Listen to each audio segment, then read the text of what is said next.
Vous recherchez une école de référence pour une double formation universitaire et professionnelle de qualité? Voici l'opportunité à ne pas rater. L'École supérieure d'administration, d'économie, de journalisme et des métiers de l'audiovisuel ESAE vous offre des programmes d'enseignement en licence et en master orientés vers l'emploi qui font d'elle une référence à travers les filières de l'administration générale et territoriale, l'administration du travail et de la sécurité sociale, droit, diplomatie et relations internationales, administration hospitalière, universitaire et intendance, journalisme et métiers de l'audiovisuel et toutes les filières des sciences de gestion. Une seule adresse, www.esae.bj.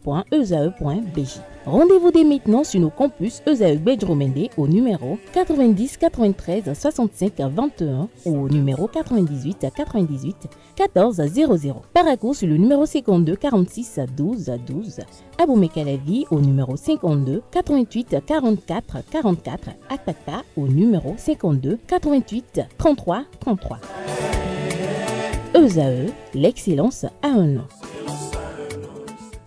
Le panel de discussion, Francis Quentin, Anaël Omaric, bonjour. Bonjour. Bonjour à nouveau. Alors Francis Famille, vous étiez à Ouidah les 9, 10 et 11 janvier dernier. Dites-nous ce que vous avez pu observer de façon sommaire. De façon sommaire, j'ai observé un Bénin qui aime sa culture, un Bénin qui s'intéresse à toute la kyrielle de manifestations qui a été prévue à l'occasion des Vodou Days. On a vu des manifestations pour tous les goûts, on va dire. Que vous soyez plutôt tourné vers les manifestations de Egougon, vous auriez été satisfait. Et je suis sûr que les gens étaient satisfaits parce que plusieurs personnes se sont lancées dans les applaudissements à n'en point fini. Des gens se sont lancés dans des courses folles. Que vous soyez plutôt amateur de Zangbeto, vous auriez été satisfait. Que vous soyez plutôt amateur de musique moderne, que ce soit moderne ou autre, il y en avait pour tous les goûts. Par exemple, on a vu les gens de la Japiano, Instagram et puis Gis qui étaient là, qui ont égayé la foule.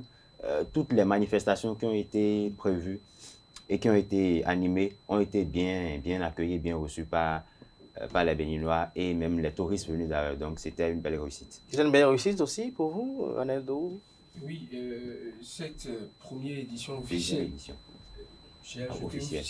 Première édition officielle qui fait suite à l'édition test où le Bénin avait expérimenté pour voir si il fallait maintenir cette tradition ou laisser cela. Je crois que c'est quelque chose à garder puisque ça révèle vraiment le Bénin au monde. J'ai suivi le maire de la ville de Ouidah qui disait juste, qui caricaturait si chaque touriste était là pour 3 jours et avait juste dépensé 1000 € pour les près d'1 million de touristes et que le Bénin a reçu dans la période, si on avait seulement 500 000 à Ouidah, c'est qu'on aurait près de 200 et quelques milliards d'entrées pour le Bénin. Donc c'est énorme. C'est énorme. C'est un plus, ces 3 jours qui amène le Bénin au centre de l'attention en Afrique et dans le monde. Tout le monde se focalise sur le Bénin pendant cette période-là. Et l'objectif du chef de l'État, c'est que dans les prochaines années, que le Bénin soit une référence, que la date du 10 janvier ou bien du 9 au 10 soit répertoriée dans les agendas pour que tout le monde se dise, tel qu'on fête Noël, les 25 décembre, qu'on se dise le 9 ou le 10 janvier, dans tel pays, il y a une fête du genre et tout le monde se rue vers le Bénin. C'est réussi. Dans l'organisation, nous l'avons vu. Moi, je ne l'ai pas suivi de près, je l'ai suivi de loin sur les écrans et j'étais satisfait. Déjà que j'étais à Ouidah quelques jours avant les Vodou Days, ce que j'ai déjà vu me séduisait déjà. Je me disais, si... sur le plan des infrastructures. Voilà, sur le plan des infrastructures, si Ouidah est devenu ça, c'est que beaucoup de personnes... Même des maisons ont eu droit gratuitement à de la peinture. À de la peinture. Non, pas seulement de la peinture. Ceux qui ont des maisons qui étaient proches des zones un peu fréquentées, on veut leur maison totalement rénovée par le gouvernement. Parce que ces maisons devraient être vues par des étrangers. Ces maisons devraient être au centre de l'attention. Il fallait montrer une belle image. Aujourd'hui, c'est très rare que vous rentrez dans la ville de Ouidah et que vous marchez dans des rues où il y a des sables. Partout presque à Ouidah aujourd'hui, c'est des parvis. Partout presque à Ouidah, la circulation est très on circule de façon très à l'aise et c'est pour le plaisir de tous. Et moi j'y étais même à Ouidah quelques jours. Après, il y a à peine 3 jours, même hier encore. Mais on constate que ce festival des Vodou Days repositionne la ville de Ouidah.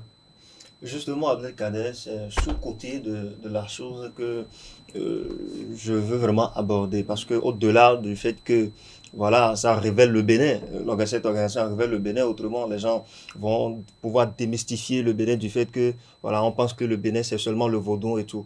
Moi, je crois que il ne faut pas juste se concentrer. C'est vrai, il faut applaudir tout ce qui s'est passé. Moi, j'ai aimé. Et la plus belle chose que j'ai aimé dans cette organisation, c'est l'interculturalité qu'il y a eu. L'interculturalité. Voilà, l'interculturalité qu'il y a eu dans cette organisation. C'est ça, moi, j'ai aimé parce que j'ai vu un prêtre à qui on a tendu le micro et qui était dans sa soutane et qui s'est exprimé. Il était devant, il était arrivé sur les lieux de manifestation. Donc, déjà, je crois que cette organisation va permettre aux religions, aux différentes cultures, de pouvoir faire un brassage. Mais au-delà du fait que, bon, voilà, ça nous aide économiquement, ça révèle le Bénin sur tous les plans. Il ne faudrait pas simplement se concentrer sur Ouidah. Anaël a dit tout à l'heure que lorsqu'on entre dans la ville de Ouidah aujourd'hui, il n'y a pas possibilité de marcher sur des grains. Mais est-ce que c'est seulement Ouidah qui fait le Bénin? Il faut pouvoir, je ne sais pas, s'il faut délocaliser un temps soit peu, il ne faut pas... Est-ce que vous pensez à délocaliser lorsqu'on voit un peu l'investissement qui est fait à Ouidah pour non, mais il faudrait, puisque ce n'est pas seulement... Sinon, ça risque de créer un autre problème. Puisque ce n'est pas seulement, vous le permettez, ce n'est pas seulement la ville de Ouidah, d'accord, qui est regorgée d'histoire. C'est vrai qu'on a la porte du non-retour, on a l'histoire de l'esclavage qui a nécessairement, voilà, qui a pris par là. Mais aller dans d'autres villes, on va découvrir pourquoi ne pas réaliser de telles infrastructures, par exemple dans le Septentrion, pour dire que, bon voilà, non, c'est pas, je ne suis pas en train de dire que ça ne se réalise pas. Je parle de la délocalisation, dans la faisabilité. Le gouvernement a choisi de façon précise un lieu pour effectuer cet événement-là. Et le lieu choisi... Ça a toujours été à Ouidah. Lorsque vous prenez les différentes prestations artistiques, je prends ce côté-là, les différentes prestations artistiques qui ont eu lieu, sur tous les jours de la manifestation, est-ce que vous n'avez pas ressenti comme moi, je ne sais pas, puisque moi je l'ai ressenti, qu'il y a eu un peu de ségrégation ou bien de... Je ne sais pas. Non, je pense pas. Non, je pèse mes mots. Bon, je vous donne une information. Sur le passage de 10 artistes, d'accord, moi j'en ai vu un seul du Septentrion qui est passé. Et non, du tout pas. On va pas rester dans non, alors, Quentin Amoussou... Non, mais je parle de ce que j'ai pu observer. Oui, et chaque fois... On va pas rentrer dans ces considérations-là. Non, mais chaque fois que les artistes du Sud passaient, les gens applaudissaient. On n'est pas dans cette considération régionaliste là du Sud. Non, moi je ne parle pas de ça. Mais je parle d'un fait. Il n'y a pas artiste du Nord. Non, mais il faudrait quand même qu'on dise ce qu'on a vu. Quentin Amoussou, lorsqu'on se retrouve, est-ce que vous qui avez été aussi sur le terrain, est-ce que pour vous, vous avez constaté qu'il y a eu quand même une marginalisation, une ségrégation, comme l'évoque ce matin Romaric? Non, je ne vais pas parler de marginalisation. Je pense que c'est un truc qui a été fait et mis en place. Et ce sont des gens qui ont réfléchi. Et peut-être qu'à chaque fois, il y aura une forme, je vais dire plutôt, pas qu'ils vont imposer, mais il y aura quand même une manière de faire révéler le Bénin. De toute façon, je ne vais pas parler de marginalisation. Alors, ce dont moi je voudrais parler, déjà quand j'ai été à la première édition, c'était une seule journée, Vodou Days bien sûr. J'ai déjà compris que bientôt, la vie de Ouidah va changer parce que c'est quand même un événement qui, à la longue, je suis sûr, si il y a d'autres chefs d'État qui viennent, ils vont peut-être, pourquoi pas, passer à une semaine culturelle. Parce que déjà en Afrique, on constate que à côté du FESPACO, à côté de d'autres événements, il y a quand même les Vodou Days qui s'imposent comme étant l'un des événements les plus grandioses en Afrique de l'Ouest et pourquoi pas en Afrique. Ce que moi je voudrais également aborder comme aspect, déjà il faut comprendre que tout ce qui a été fait est beau. Moi j'apprécie, j'ai vu de près, j'ai vu de loin également. Et tout le monde était dans l'effervescence, c'est un peu comme si c'était le nouvel an au Bénin. chacun se manifestait, même s'il n'y a pas vraiment beaucoup de moyens pour ces gens qui pourront se déplacer, il y a quand même eu un effort qui a été fait. Cependant, il faut quand même que nous essayons de relever les faiblesses. Et comme faiblesse, moi, j'ai vu qu'il y a des gens qui s'apprêtaient à utiliser les navettes Cotonou-Ouidah, mais qui à 2 heures de l'événement, on a annoncé que ces navettes ne seront plus disponibles. Il y a des raisons qui ont été évoquées par les autorités compétentes. Bon, des raisons, je n'ai pas vu tout de suite parce que j'ai lu ça sur la page Facebook du gouvernement. Bon, je n'ai pas. Cela pour mettre à disposition, mais après, oui, mais après, il y a également ces navettes à l'intérieur de la ville de Ouidah. Ce qui fait que il vous suffit juste de vous déplacer de Cotonou pour Ouidah et de ne pas réfléchir à votre déplacement de chaque lieu d'événement.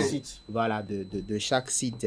Et ce que moi je voudrais que l'on fasse, c'est que quand il s'agira de Vodou Days prochainement, que l'on éloigne les shawarma au goudron.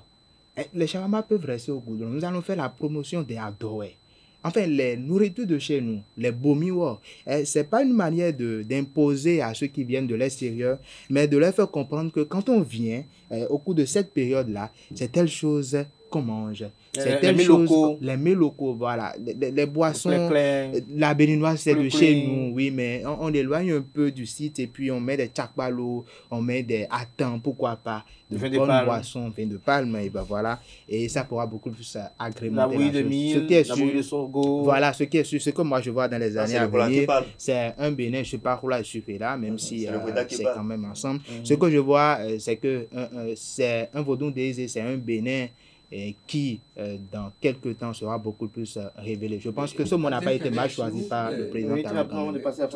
Très rapidement, les Vodou Days, il faut rappeler cela que déjà, pour le lieu où les Vodou Days sont organisés, c'est un lieu choisi pour une fête. Ça veut dire depuis 92. Voilà, c'est un lieu choisi pour une fête. On a parlé de Ouidah 92. Ça se concentre là-bas. Donc la ville de Ouidah a été choisi pour abriter. C'est comme Cotonou a été choisi pour habiter la présidence et Porto-Novo pour abriter, pardon, la capitale. Et pour être la capitale. Donc, on a attribué à cette ville ça. Donc, si dans l'attribution de cela, dans l'objectif de faire de l'événement un événement. Non, on peut en faire ça une plaque tournante pour ne pas peut-être créer d'autres considérations religieuses. Déjà que non, pas du tout. C'est comme. Parce que le chef d'État a dit il ne s'agit pas de faire la promotion de la spiritualité vaudou. Ce que je voudrais souligner, c'est que quand vous allez aujourd'hui à Dessa, par exemple, vous allez voir également les réalisations qui sont faites dans le cadre du fait que les catholiques font... À Porto-Novo aussi, à Porto-Novo le gouvernement un projet ambitieux. Il y a à Porto-Novo, on a le festival des masques, et c'est à Porto-Novo. Quand on parle de Vodou, il suffit juste de se déplacer à Dassa, qui est la capitale des catholiques, pour voir tout ce qui se fait là-bas lorsque il y a les pèlerinages. Vous allez constater que vraiment ça tape. Je vous le conseille. Autre ça. C'est comme si, par exemple, on disait qu'on va faire un pèlerinage tournant. Voilà. Par exemple. Il y a un point fort qu'il faut relever. Oui. Cette année particulièrement, quand Amoussoua a parlé, par exemple, du déplacement de toutes les cultures, Ouidah, j'ai suivi de loin, mais j'avais au moins cette information. Vous avez à Ouidah toutes les cultures, du nord au sud. Le gouvernement a déplacé des personnes depuis le nord pour promouvoir leur culture à Ouidah. C'est-à-dire qu'ils ont quitté chez eux, pris en charge par le gouvernement, payé même les manifestations étaient payées. Et eux tous étaient à Ouidah. Les prestations, eux tous étaient à Ouidah pour valoriser leur culture. Merci. On ne va pas demander à un gouvernement de faire beaucoup plus que ça. Alors, merci à vous, Anado. Alors, Francis Fahmy, lorsque je me retourne vers vous, lorsqu'on observe un peu les Vodou Days, on voit que ça fait 3 jours. Tout à l'heure, quand Amoussou donnait une idée quand même géniale. Est-ce qu'on ne va pas étendre cela à une semaine, même si ce ne sera pas toute la semaine qui serait fériée, parce qu'on observe qu'à travers le pays, que ce soit à Ganvier, à Abomey, à Porto-Novo, à Dassa et même à Parakou, que le gouvernement a lancé de grands chantiers touristiques qui, une fois quand même aboutis dans les mois à venir, seront de véritables attraits touristiques.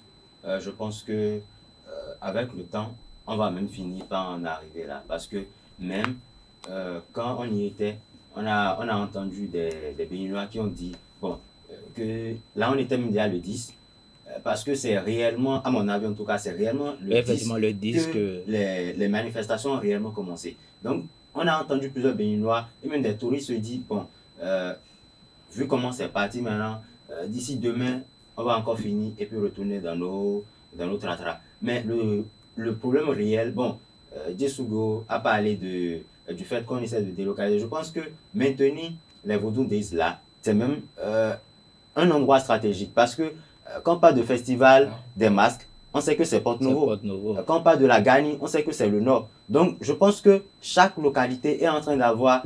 le gouvernement a reconstruit la reine de la Gani et soutient la Gani quand même. Donc, je pense que chaque localité est en train d'avoir un événement de grande envergure qui fait que chaque fois, quand on parle du Bénin et quand on parle de Porte-Novo, au Bénin, par exemple, quand on parle de Porte-Novo, on sait que autrefois, c'était le Festival international de Porte-Novo. Mais aujourd'hui, tout le monde sait que c'est le Festival des masques. Quand on parle du Nord, on sait que c'est la Gani. Et à l'édition dernière de la Gani, on a eu des artistes venus d'un peu partout du Bénin. Tout comme on a eu ça à Ouida aussi, on a eu, je me rappelle de Ami Marco qui était venu du Nord. Et au cours des manifestations... Voilà, vous avez cité un nom. Vous avez cité un nom. Mais il y avait des groupes aussi qui se sont déplacés. Il faut laisser... Vous étiez à Ouida. Vous étiez à Ouida. On va s'écouter. Lorsqu'il a voulu citer de nom, il en a cité combien qui sont arrivés du Nord. Moi, j'en ai remarqué un seul avec un groupe. Quand vous étiez à Ouida, si vous étiez à Ouida, vous allez constater qu'il y avait des regroupements. Je ne parle pas des regroupements. Il y avait des prestations, pas le soir, mais en journée. On va s'écouter. Je sais de quoi vous parlez. J'ai suivi très bien les faits. Au cours des Vodou Days, on a aussi vu que on n'a pas juste fait des démonstrations. Au cours de ces Vodou Days là, quand on parle d'un vaudou par exemple, on expose le vaudou, on dit voilà ce que c'est que le vaudou, voilà ce que ça fait, et voilà par exemple des gens de tel endroit qui viennent pour danser. Par exemple, je me rappelle d'un vaudou, je ne me rappelle plus exactement du nom, un vaudou que les gens du Nord utilisaient par exemple pour aller à la chasse. Oui, avant d'aller à la chasse. Avant d'aller à la chasse. Donc, il y a eu des vaudous venus d'un peu partout. D'un peu partout. Merci de préciser cela. Avant de poursuivre. Il y a eu des vaudous venus d'Haïti même.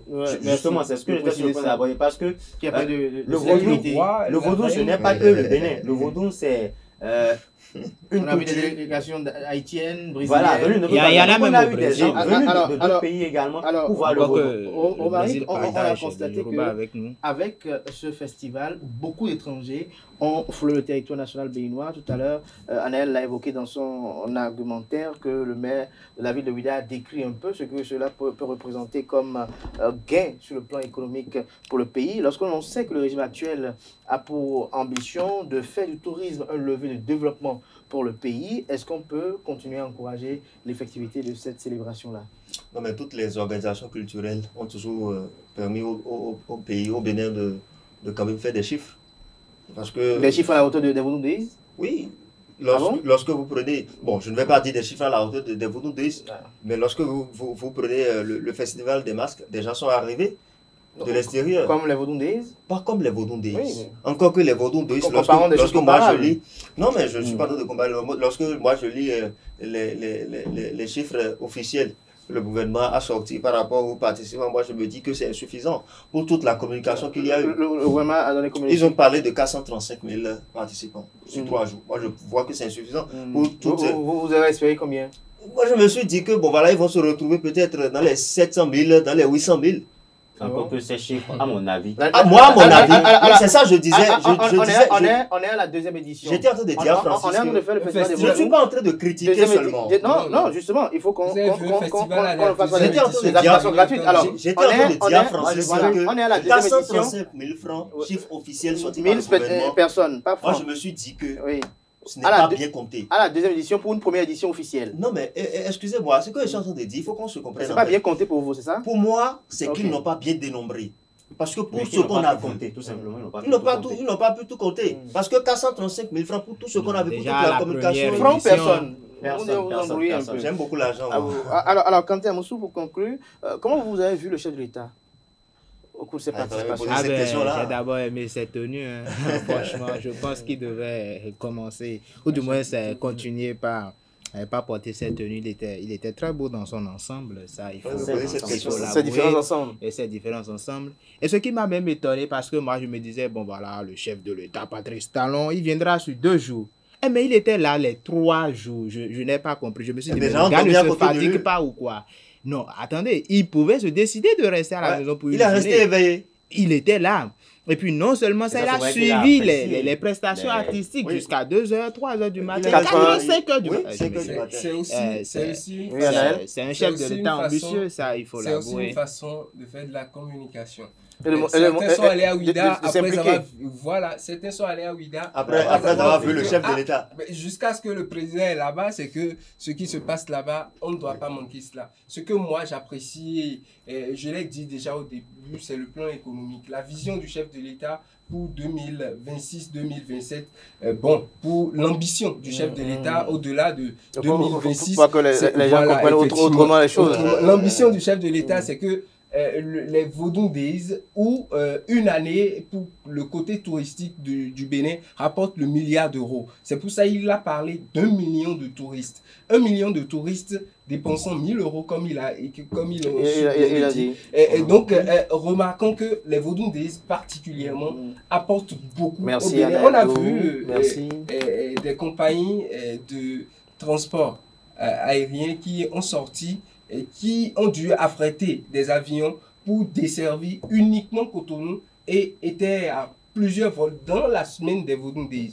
Il faut dire que le Bénin devient le centre de l'Afrique. Romaric, nous, on a constaté que Patrice Talon était, mais il faut quand même observer un fait que depuis 1992, avec le président Soglo, on a noté toujours l'absence des différents chefs d'État successifs au fait du 10 janvier. Mais Patrice Talon, il y était. Nous n'allons pas comparer. Chaque président prend un projet et dit que bon, voilà, c'est son ambition. Mais il y avait l'affaire du Vaudou, mais personne ne venait. Non, mais on peut dire que le chef de l'État précédent, le docteur Thomas Boni Yahi, a fait de sa priorité quelque chose. Docteur ou bien Thomas Boni Yahi? Il est docteur, il a toujours privilégié.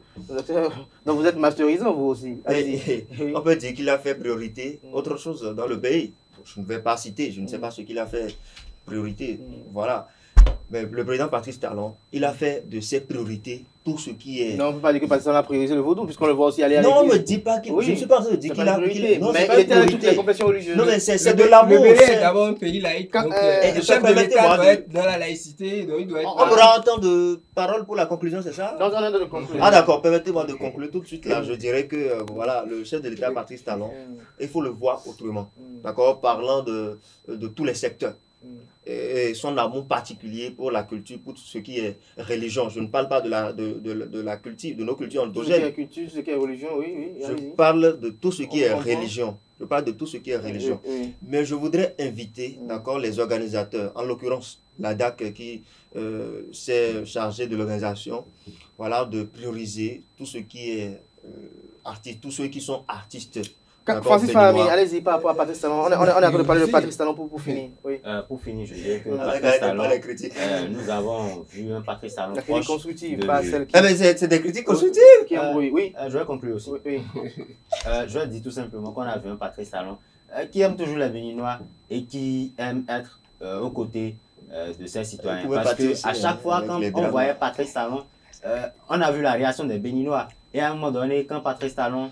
quand on a vu la réaction de Patrice Talon par rapport à la prestation de notre artiste Boboé, on a vu rien que ça seulement. On a compris qu'il est aussi très jeune dans la tête. Non, pas seulement. Il a compris. En fait, ça montre juste un président qui aime juste la jeunesse. Il a compris que la jeunesse d'aujourd'hui a considéré tout ça. On voit toujours, moi à la place de Boboé, si j'étais artiste, je vois le président de la République qui m'offre une telle réaction. Je sais que peu importe. Vous lui faites un morceau, c'est ça?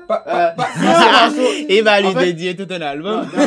Non, pas seulement pour il a chanté. C'est un honneur. C'est un honneur, tout simplement. Mais on l'a vu fredonner aussi des morceaux de... Du début jusqu'à la fin. Je tiens à dire que ce n'était pas uniquement... cette réaction était destinée uniquement à Boboé parce que quand il y avait plusieurs autres manifestations, on a vu aussi sa réaction. On l'a vu sourire, on l'a vu rire, etc., etc. Mais je dis aussi que... Il était très enthousiaste. Mais je dis aussi qu'au cours de ces Vodou Days, on a vu que les Béninois, on peut se faire de l'argent. Parce que moi, principalement, ce n'est pas que je me plains, mais j'ai eu du mal à manger. Parce que quand j'arrive quelque part et que je vais acheter à manger, on me dit, bon, c'est fini, c'est fini, c'est fini, c'est fini. Et puis, à un moment donné, une jeune dame m'a dit, bon, le truc, c'est qu'on n'a pas espéré vendre autant. Donc, les gens vendus. Merci de préciser cela à Francis Fahmy. Merci à Francis la famille, Romaric Djesgo Benou. Merci à Quentin Komla Moussou, Anaël Vianney-Dehou. Merci à vous. C'était le panel de discussion de ce matin. Merci à vous, chers amis internautes. On a repris du service. On se retrouve demain par la grâce et la volonté divine, sans occulter également celle des hommes. Que la semaine soit féconde à tout un chacun. Bon début de semaine et bonne suite de programme sur ESAE TV.